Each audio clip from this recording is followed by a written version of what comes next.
As you tell me Kaushal 22 channel max से दोस्ती के लिए आपका स्वागत है। वंदे मातरम प्यारे बच्चों और दोस्तों, आज हमारे मैक्स से दोस्ती के तीसरे वीडियो में हम पढ़ने जा रहे हैं संख्या पद्धति।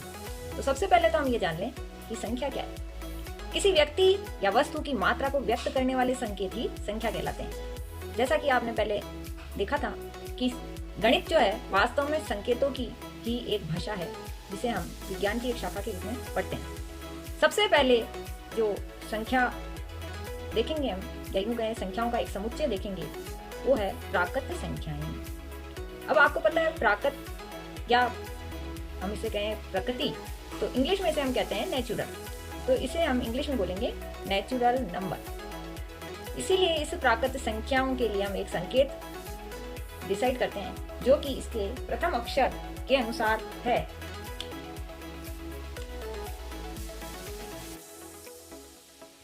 एन पहला समुच्चय प्राकृत संख्याएं इंग्लिश में कहलाता है नेचुरल नंबर्स, और इसी से हमें इसका संकेत याद रखने में आसानी होगी।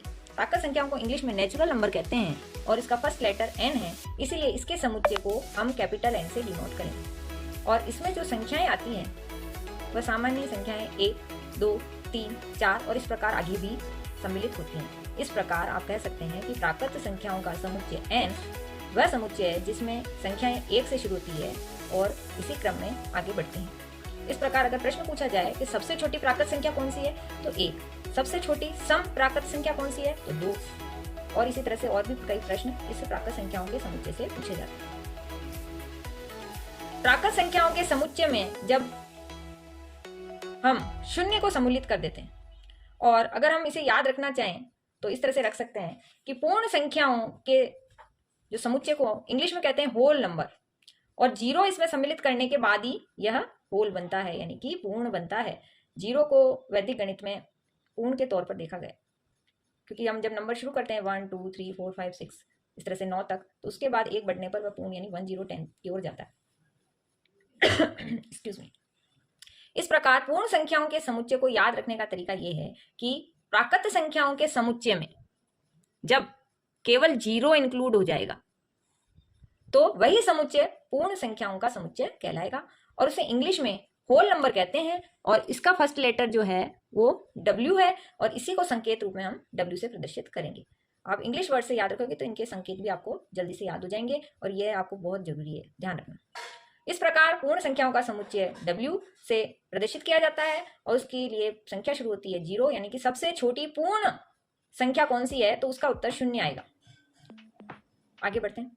जब पूर्ण संख्याओं के समूह में ऋणात्मक संख्याएं भी सम्मिलित हो जाएं, तो वह पूर्णांक कहलाती हैं।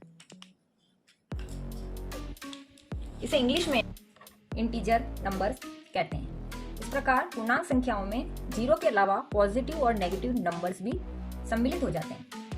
यहाँ इसका जो सेट है या समुच्चय है उसे हम संकेत Z या I से बता सकते हैं। यहाँ Z जो संकेत लिया गया है वो जर्मनी शब्द से लिया गया है, जर्मनी भाषा का शब्द है जहलें, जिसका अर्थ होता है गिनना। यह जो शब्द है वो जहल से आया है, जिसका मतलब होता है संख्या, यानी कि इंटीजर्स जो होते हैं वो 0 के दोनों दिशाओं की ओर चलते हैं। यानी इस ओर जब हम जाएंगे, यानी कि +1 +2 +1 +2 और अनंत तक, और इस प्रकार 0 से कम होते हुए -1 -2 -3 अप टू 100। तो आप समझ गए होंगे विद्यार्थियों, प्यारे बच्चों, कि अगर हम जब संख्या समुच्चय पढ़ना चाह रहे हैं, संख्या सिद्धांत पढ़ना चाह रहे हैं, तो हमें सबसे पहले प्राकृत संख्याओं को, उसमें 0 सम्मिलित करके पूर्ण संख्याओं को, और फिर उसमें ऋणात्मक संख्याएं यानी कि पॉजिटिव और नेगेटिव दोनों सम्मिलित करते हुए 0 के साथ पूर्णांक संख्याओं को समझना होगा।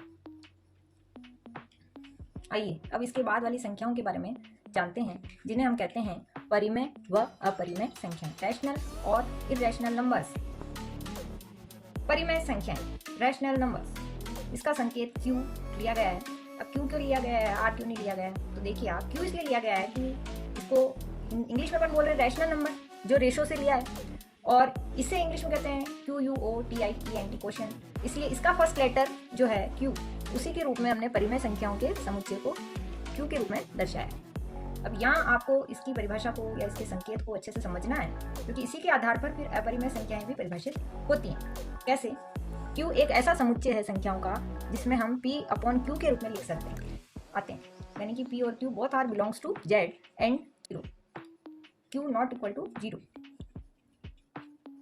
फॉर एग्जाम्पल 3/7 या 3 और 7 दोनों ही परिमेय संख्याओं के लिए Z से हैं और Q यानी कि 7 0 नहीं है। इसका मतलब 3/7 एक परिमेय संख्या है। अपरिमेय संख्या क्या है? जिसे हम P/Q के रूप में नहीं लिख सकते, वह संख्याएं इरेशनल नंबर्स हैं, जैसे कि √2, √3, √15, पाई या फिर 0.1011011111 अप टू सो ऑन, जो परिमेय नहीं है वे सभी संख्याएं अपरिमेय हैं। अब इसके बाद में और संख्याएं आती है, वास्तविक संख्याएं और काल्पनिक संख्याएं। वास्तविक संख्याएं जितनी भी परिमेय संख्याएं हैं, सभी परिमेय संख्याएं और सभी अपरिमेय संख्याएं हैं, वह हमारी वास्तविक संख्याएं कहलाती हैं। जो संख्याएं परिमेय नहीं है वह अपरिमेय है, और जो संख्याएं वास्तविक नहीं है वह सभी संख्याएं काल्पनिक संख्याएं कहलाती है। इस प्रकार हम कह सकते हैं कि जिस तरह से परिमेय संख्याएं और अपरिमेय संख्याएं हमारे साथ साथ चल रही हैं, वैसे वास्तविक संख्याएं और काल्पनिक संख्याएं भी हमारे साथ साथ चल रही हैं। इस प्रकार आज के मैथ्स से दोस्ती थर्ड वीडियो में हमने देखा कि प्राकृत संख्याओं का जो समुच्चय है 1 2 3 4 नेचुरल नंबर यानी कि n, उसमें 0 इंक्लूड करने पर सेट ऑफ होल नंबर यानी कि w पूर्ण संख्या, और जब उसमें ऋणात्मक संख्याएं भी सम्मिलित हो जाती हैं तो सेट ऑफ इंटीजर्स यानी कि z और i से रिप्रेजेंट कर सकते हैं, पूर्णांक संख्याओं का समुच्चय प्राप्त होता है। पूर्णांक संख्याओं के समुच्चय से परिमेय संख्याओं का समुच्चय यानी कि वे संख्याएं जो P अपॉन Q के रूप में लिखी जा सकती हैं, जहाँ Q शून्य नहीं है और P Q पूर्णांक संख्याएं हैं, से प्राप्त होता है, जिसे हम Q से प्रेजेंट करते हैं। जो संख्याएं परिमेय नहीं है उन्हें हम अपरिमेय संख्याओं का समुच्चय यानी Q डैश या किसी परिस्थिति में T भी प्रदर्शित कर सकते हैं। जब पूर्णांक संख्याओं से हम परिमेय या अपरिमेय संख्याएं प्राप्त करते हैं तो इन दोनों का संयुक्त रूप वास्तविक संख्याएं कहलाता है। जो संख्याएं वास्तविक नहीं है उन्हें हम अवास्तविक संख्या यानी काल्पनिक संख्याएं कहते हैं। इस प्रकार इन संख्याओं के समुच्चयों से कई प्रश्न हमारे प्रतियोगी परीक्षाओं में भी आते हैं। अगर हमारा आधार मजबूत होगा, इसकी सामान्य जानकारी यानी इनका एड्रेस हमें सही पता होगा, तो इसके सभी मेंबर्स यानी सभी अंकों से हम कोई भी प्रश्न आए उसका सही सही जवाब देने में सक्षम होंगे। इसीलिए मैंने कहा है मैथ्स से दोस्ती और जीवन में सफलता। आइए कुछ और बातें कर लेते हैं। अगर हम केवल पूर्णांक संख्याओं में पॉजिटिव नंबर्स की बात करें, यानी केवल धनात्मक पूर्णांक संख्याओं के समुच्चय की बात करें, तो उसे संकेत रूप में हम इस तरह से z प्लस और i प्लस के रूप में भी बता सकते हैं। अगर ऋणात्मक पूर्णांक संख्या की बात करें यानी -1 -2 -3, तब हम उसको z माइनस या i माइनस सेट के रूप में समुच्चय के रूप में भी प्रदर्शित कर सकते हैं। अब देखिए सम संख्या जिस पूर्णांक संख्या में या जिस संख्या में 2 का भाग पूरा चला जाता है उसे सम संख्या कहते हैं। जिस संख्या में 2 का भाग पूरा नहीं जाता है ना, और शेष फल बच जाता है हमेशा, उसे हम कहते हैं विषम संख्या, यानी जो संख्याएं सम नहीं है वो विषम संख्याएं कहलाती हैं। भाज्य संख्या वे संख्याएं जिसमें स्वयं और एक के अलावा अन्य किसी संख्या का भी भाग जाता है उसे भाज्य संख्या कहते हैं।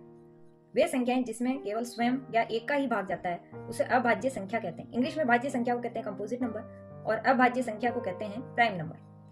अब देखिए सह अभाज्य संख्या या को प्राइम नंबर वे संख्याएं जैसे कि 3 और 7, 2 और 5, जिनमें एक भी फैक्टर उभयनिष्ठ नहीं होता, एक भी गुणनखंड उभयनिष्ठ नहीं होता, उसे हम कहते हैं सह अभाज्य संख्याएं। आज के वीडियो में एक बोनस पॉइंट भी है जो काफी इंटरेस्टिंग है। देखिए जब हम ज्योमेट्री पढ़ेंगे तब और इस बारे में बात करेंगे। 2 संख्याएं हैं संकेत रूप में पाई और संख्या रूप में 22/7। आप जानते हैं कि पाई बराबर 22/7 है, दोनों बराबर हैं। फिर भी पाई को हम एक अपरिमेय संख्या मानते हैं और 22/7 एक परिमेय संख्या है। अगर आपसे पूछा जाए कि पाई किस प्रकार की संख्या है तो आपको उसका जवाब लिखना है कि पाई एक अपरिमेय संख्या है, इरेशनल नंबर है, और 22/7 एज यूजुअल एक परिमेय संख्या है। Thanks for watching.